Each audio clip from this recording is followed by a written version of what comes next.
Aclamad al Señor, tierra entera. Es como la súplica que hoy nos presenta la Iglesia, una súplica que debemos hacer nuestra, con la que debemos aprender a vivir. La vida de un cristiano es lanzarle este grito al mundo: aclamad al Señor, tierra entera. Y no solo la tierra entera, todas las naciones, toda la creación están llamadas a aclamar al Señor, sino que al mismo tiempo la súplica se convierte en algo muy personal de uno. Cada uno de nosotros está llamado a vivir aclamando a Dios, porque no podemos pretender que la tierra entera aclame al Señor si yo mismo, que también soy una tierra frágil, pobre, pero la tierra en la que Dios ha querido derramar sus beneficios, su amor, si yo mismo no aclamo al Señor. Y el motivo de la aclamación nos lo decía el mismo salmista: venid a ver las obras de Dios, sus temibles proezas en favor de los hombres. Os contaré lo que el Señor ha hecho conmigo, de manera que podemos aclamar a Dios, hermanos, no solamente por las grandes obras que Él ha realizado a lo largo de la historia, sino por las obras maravillosas que Dios ha realizado en nosotros. Fijaros que el salmista ponía de relieve, el Salmo 65 es un salmo largo, pero en lo que nosotros hemos escuchado hoy, el salmista ponía de relieve un momento de la historia de la salvación, diciendo cómo el pueblo de Dios atravesó el mar como si fuera tierra firme, aludiendo a aquel momento en el que Dios liberó a su pueblo de la esclavitud y lo hizo atravesar el mar Rojo, escapando del ejército del faraón cuando estaban esclavos en Egipto. O como antes de entrar en la tierra prometida, decía el salmista, a pie atravesaron el río. Toda la historia de la salvación nos tiene que ayudar para rememorar las grandes obras de Dios, para reconocer que Dios es Dios y que nadie se le puede comparar. Y nosotros, además, podríamos reconocer cómo Dios es grande y ha actuado de una forma maravillosa en la historia, en el momento en el que Dios decidió hacerse hombre para salvar a los hombres, el momento en el que Dios empujó a su Hijo para que su Hijo abrazara la cruz, sufriera la pasión, muriera por amor a nosotros, resucitara, ascendiera al cielo, enviara el don del Espíritu. Todas las acciones de Dios, hermanos, son motivo de aclamación y de alabanza para nosotros, que nos tienen que hacer vivir con un profundo agradecimiento. Pero luego uno tiene que poner la mirada y el corazón en lo que Dios ha hecho con él. Y quizás a veces podemos tener la tentación o simplemente no caer en la cuenta porque no nos damos cuenta de la importancia que tienen determinadas cosas que son maravillosas. Un día Dios nos hizo hijos suyos en el bautismo. Un día el Espíritu Santo fue derramado en nosotros en el sacramento de la confirmación para fortalecer nuestro vínculo con Cristo, con la Iglesia, para hacernos capaces de ser testigos de Cristo en medio del mundo.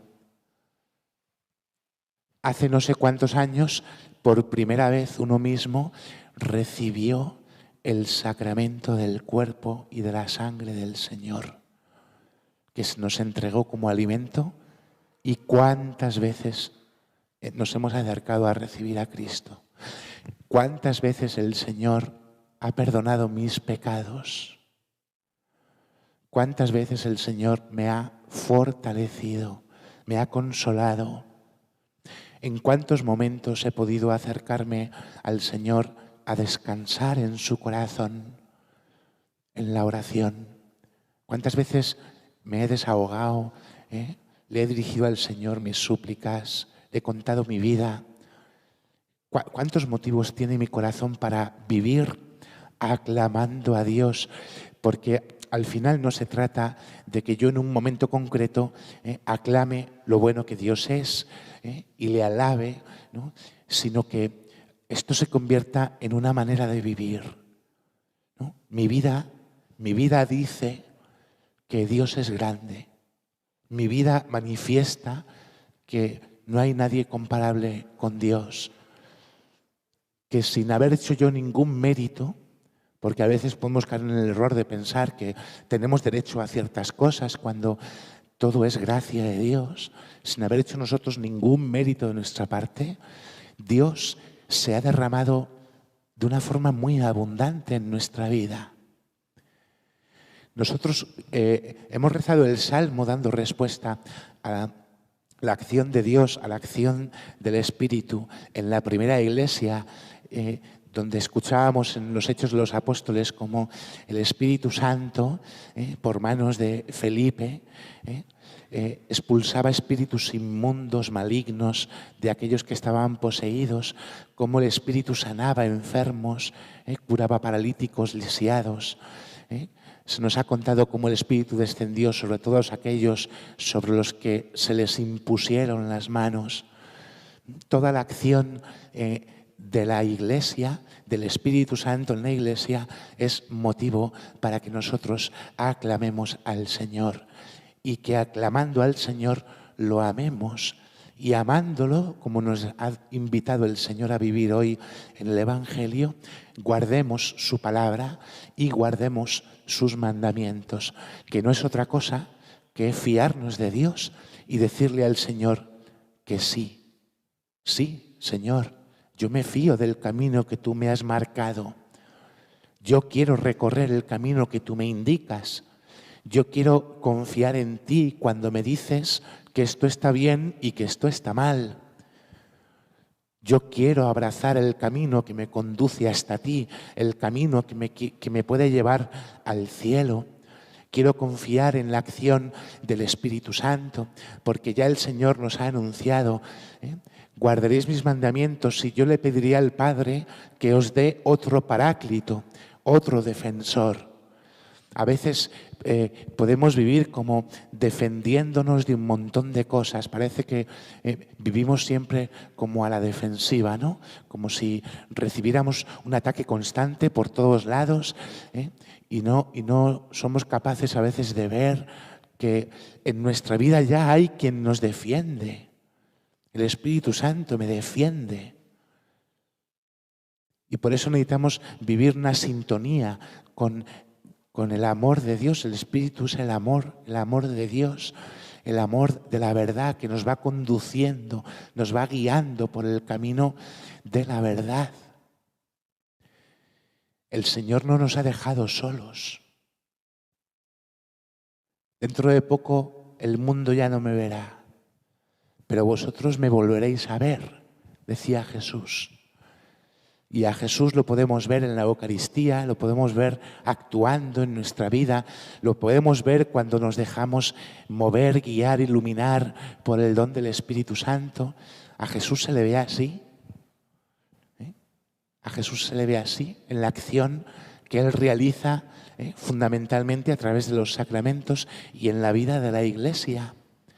Pero un día le volveremos a ver, porque aquel que, como celebraremos la semana que viene, ascendió a lo más alto del cielo, volverá del cielo, como se fue, para renovar la creación entera y llevarnos con Él. Y esta es nuestra mayor esperanza, la más grande esperanza en la vida de un cristiano, saber que el Señor renovará su creación entera y nos hará participar de una forma plena y definitiva de su vida en su reino. Y por esto el apóstol Pedro en su carta nos invitaba a glorificar a Dios en nuestro corazón. Por eso es tan importante vivir aclamando a Dios, porque uno podría decir, ¿cómo voy a glorificar yo a Dios, ¿no? ¿Qué gloria le voy a dar a Dios si la tiene toda? ¿Qué gloria le vamos a dar a Dios? La tiene toda, ¿no? La gloria de Dios, diría San Ireneo, es el hombre que vive. el hombre que vive en alabanza, el hombre que vive en la voluntad de Dios, el hombre que se fía de Dios, el hombre que se deja hacer por las manos de Dios. Y por eso cuando uno se deja hacer por las manos de Dios y ama a Dios y guarda sus caminos y se deja mover e iluminar por el Espíritu de Dios, entonces uno se dispone a dar razón de su esperanza, de la más grande esperanza que es el cielo. ¿Cómo vamos a dar esperanza del cielo y dar razón de esa esperanza si a lo mejor no nos planteamos, hermanos, que es lo más importante de nuestra vida, caminar hacia el cielo? ¿Cómo podemos dar razón de nuestra fe si luego resulta que llega el momento de irnos al cielo y no nos queremos ir? ¿Entendéis? Que ir con Dios es con mucho lo mejor. Y esta es la única esperanza que el mundo no tiene y que se realiza en la fe, en el amor, en la caridad, en el vivir en la voluntad de Dios. Aunque a veces vivir en la caridad, en la fe, en el bien, implique también sufrir, porque el Espíritu Santo nos tiene que ir asemejando a Jesús incluso en su pasión, en su sufrimiento. Y por esto decía el apóstol que es mejor sufrir haciendo el bien que sufrir haciendo el mal. Ya Sócrates diría que es mejor padecer una injusticia que cometerla. Porque no es lo mismo sufrir un mal que hacerse moralmente culpable por realizar el mal. Y todos nosotros construimos nuestra vida a través de nuestros actos. El que hace el mal se hace malo, el que hace el bien se hace bueno, ¿verdad? Por eso es mejor sufrir haciendo el bien, que sufrir haciendo el mal. El Espíritu nos tiene que ir moldeando, aunque sea incluso a veces por el camino del sufrimiento, que para nosotros, hermanos, tiene un profundo sentido. Necesitamos que en ese camino el Señor se nos vaya manifestando. Yo creo que Dios está deseoso de manifestarse en nuestra vida. Y el camino para descubrir cómo Dios se manifiesta nos lo revelaba el mismo Jesús. El que me ama guarda mis mandamientos, mi Padre lo amará, yo también lo amaré y me manifestaré a Él.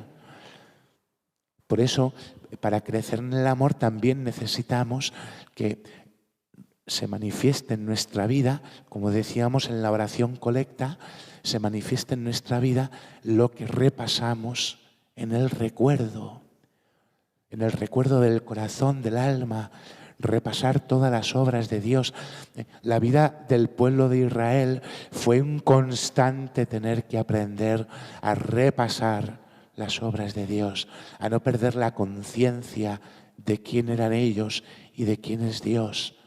Dios que me guía, Dios que me salva, Dios que me quiere profundamente, Dios que me libra del mal, Dios que me comunica su vida, Dios que me quiere hacer participar de todo lo suyo, Dios que constantemente derrama gracias, dones, beneficios sobre mí para ayudarme a alcanzar el fin para el que Él mismo me ha creado.